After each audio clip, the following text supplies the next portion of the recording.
এই মুহূর্তে আছি রাজধানীর আসাদ গেটে একটি পেট্রোল পাম্পে। দেখতে পাচ্ছেন যে আমার পেছনে লম্বা সারি মোটরসাইকেলের, এই লম্বা সারি ছাড়িয়ে গেছে, আসলে টাউন হল বাজার পার হয়ে গেছে।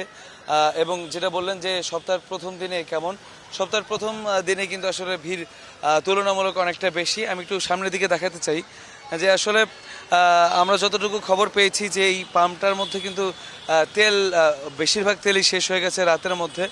এর ফলে যেটা হয়েছে, আপাতত মোটর সাইকেলগুলোকে কিন্তু আসলে তেল দেওয়া হচ্ছে এই পাম্পে, এবং কিছুক্ষণ পর আসলে ডিপো থেকে গাড়ি আসলে তারপরে কিন্তু আসলে যেগুলো ব্যক্তিগত গাড়ি আছে, প্রাইভেট কার, সেই প্রাইভেট কারগুলোকে তেল দেওয়া হবে এমনটা বলেছে এই পাম্পের যারা সংশ্লিষ্ট আছেন তারা।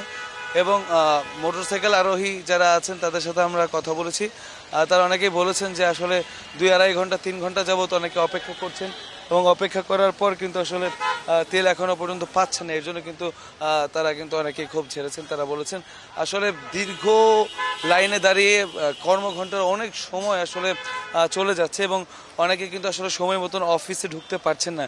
এর ফলে কিন্তু আসলে অফিস থেকেও আসলে যেহেতু দীর্ঘদিন যাবৎ এই তেলের সংকট দেখা দিচ্ছে, এবং পাম্পে আসলে দীর্ঘ লাইন লেগে থাকছে, এর ফলে যেটা হয়েছে যে আসলে যে অফিসেও কিন্তু তাদের অনেক সমস্যার সম্মুখীন হতে হচ্ছে, এমনটাই বলছেন তারা। এবং আমি যেই পাম্পটায় দাঁড়িয়ে আছি, এই পাম্পের অপোজিটেও কিন্তু আর একটা পেট্রোল পাম্প রয়েছে, সেটা কিন্তু আসলে বেশিরভাগ সময় দেখা যায় সকাল থেকে দুপুর অবধি বন্ধ থাকে।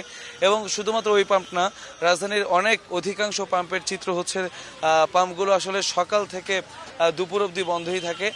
অনেকে বলে থাকেন যে রাতের মধ্যেই তাদের তেল শেষ হয়ে যাওয়ার কারণে এই অবস্থা হয় আর কি। এর ফলে যেটা হয়েছে, সকালে যারা আসলে অফিসগামী মানুষ বা পাঠাও যারা রাইড করেন বা উবার যারা চালান, এরা রাইড শেয়ার যারা করেন আর কি, এরা কিন্তু আসলে বিপাকে পড়েছে।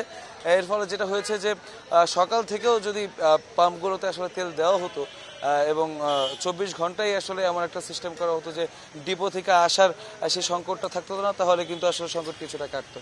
এই ছিল এখনকার মতো আমার কাছে সবশেষ খবর।